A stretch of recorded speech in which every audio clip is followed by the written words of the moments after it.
When was the last time that you felt hope about the person who you're caring for? It probably wasn't at initial diagnosis. Often the feelings that we have then are feelings of sadness, maybe denial, maybe anger. It's often hard for us to feel hopeful until we've learned to integrate the new diagnosis into our lives. And then when we begin to learn about treatments or therapies that could be helpful at either helping our loved one learn new skills or slowing down their loss of skills, that we then can start to feel some sense of hope. If we see them learn something new, or if we recognize that they're hanging in there and they're not losing something, then we can feel some hope too. But hope sometimes is hard to find when you're dealing with caregiving.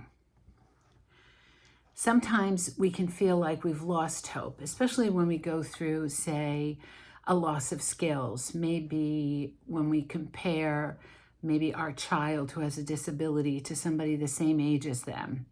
And we can really feel like there's a loss of hope here because they're never going to be able to do that thing. That can be hopelessness, certainly. I've lived through that. But sometimes as we go on and we settle into our routine of caregiving and we learn to accept our loved one as they are and we accept our situation, we can settle into acceptance.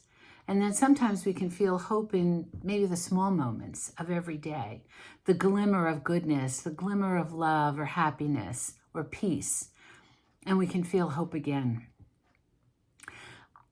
I've had hope at different times during my journey of caring for my daughter. Sometimes, though, I find that I'm afraid to hope, especially if there's something new that comes along that could potentially make her better or help her learn something new. Sometimes I think I'm afraid to hope. I think I want to protect myself because there have been disappointments in the past. I think sometimes hope can feel painful, especially if it doesn't work out the way we were hoping it would. But right now I want to talk about hope because something's going on in our family where I feel hopeful, but I feel scared at the same time. I wanted to talk about it because I'm sure I'm not alone.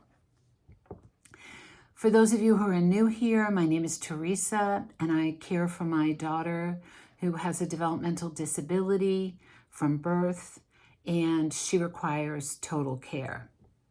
I've created this channel as a place for caregivers like me who are aging, and yet we are caring for someone we love, whether it be a child, it could be a parent, a spouse, a partner, a friend, somebody we love. So if this resonates with you, I hope that you can subscribe so that we can share our journeys together, because with community, there is often so much support. So anyway, back to me and what's going on. There's a new medication that came out a few years ago that can potentially help slow a progression of any new symptoms my daughter might encounter, and also could help her maybe learn new skills or regain skills that she lost when she went through a period of regression when she was very young, when she lost the few words that she had and she lost her ability to use her hands meaningfully. So there's this medication that's been approved for a few years. And I've been one of those parents who has supported the community of families who have children like my daughter. And I've done things like fundraising and, supporting research and legislation to help our children. And so the idea that a medication came out was quite extraordinary. And this is a disorder that there was no hope for at all. And I remember hearing when FDA approval came through, and I was just overcome with emotion.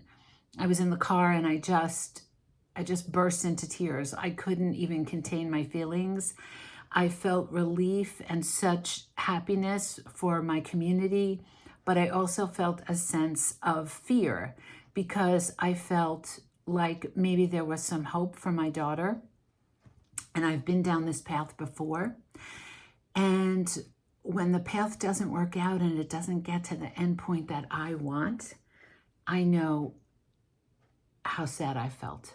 And I'm wondering if that's something that you've encountered, because I think it's very common in our caregiving community.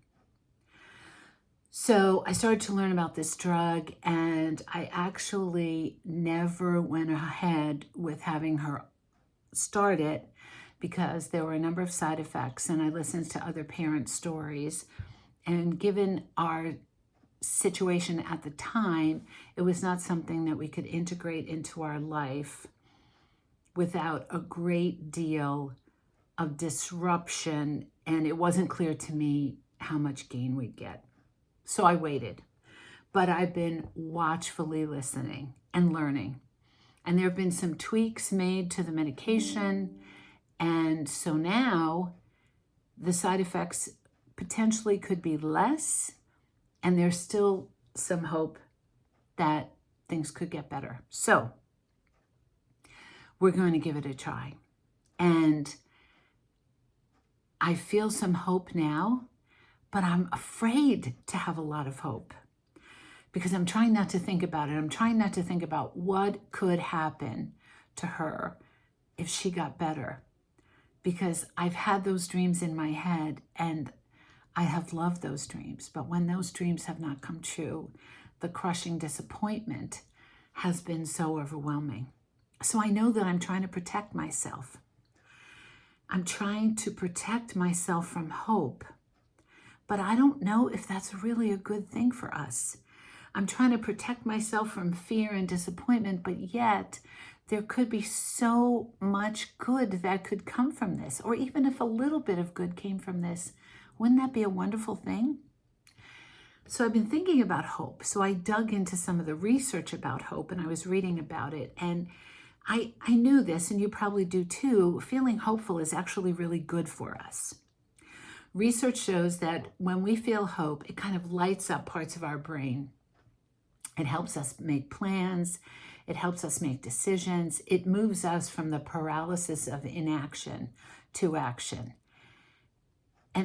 But hope is not like a Pollyanna thing. It is not without reality. Hope can be very healing, even while you are living in the reality of what you are dealing with on a daily basis. When we listen to each other tell a story of hope, it's actually really therapeutic for us. It helps us know that survival is possible.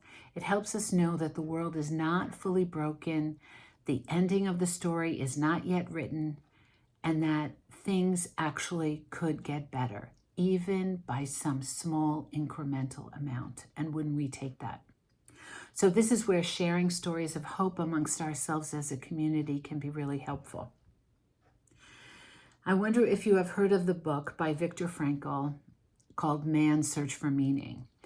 He wrote of his experiences in concentration camps in Europe in the 1940s. And he said that hope was the dividing line between death and life.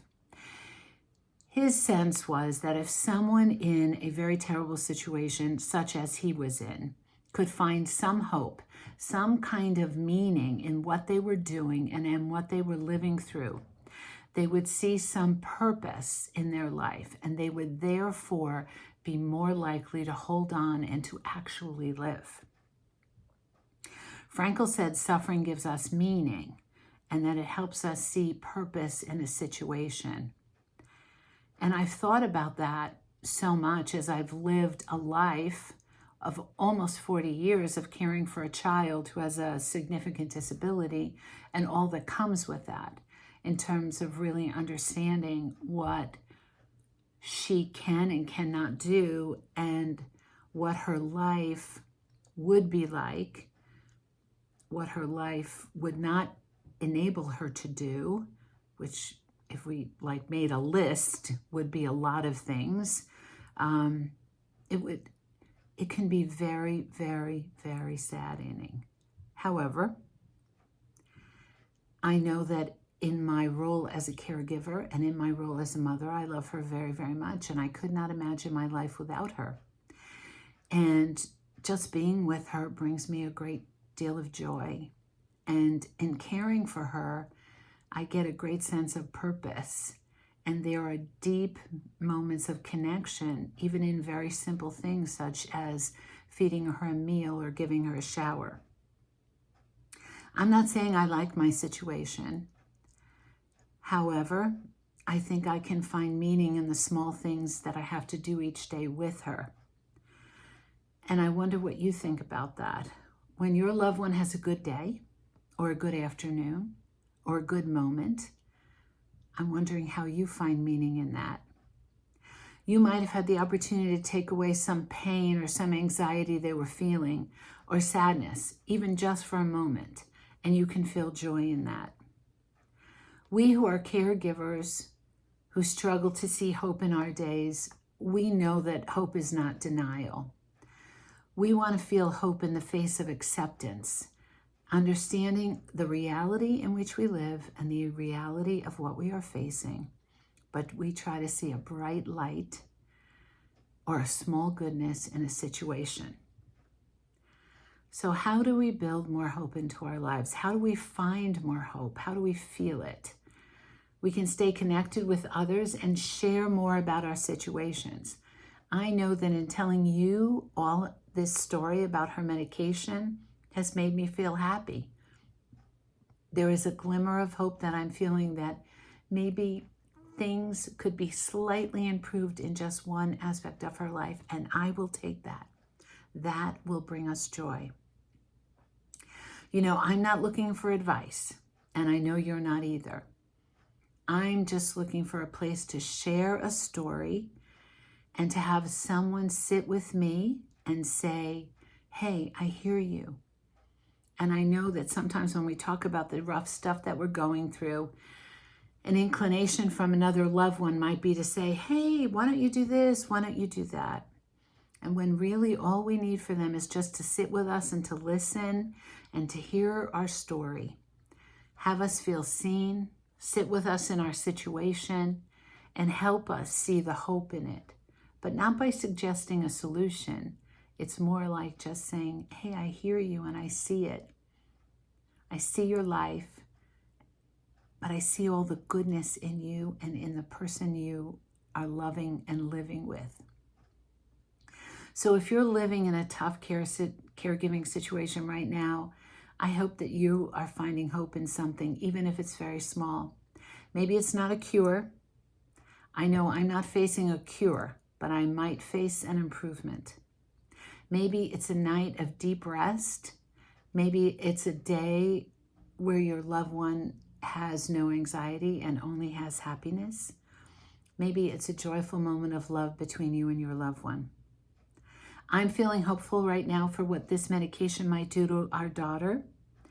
I'm going to watch for the sparks of the new things that she could potentially be able to do.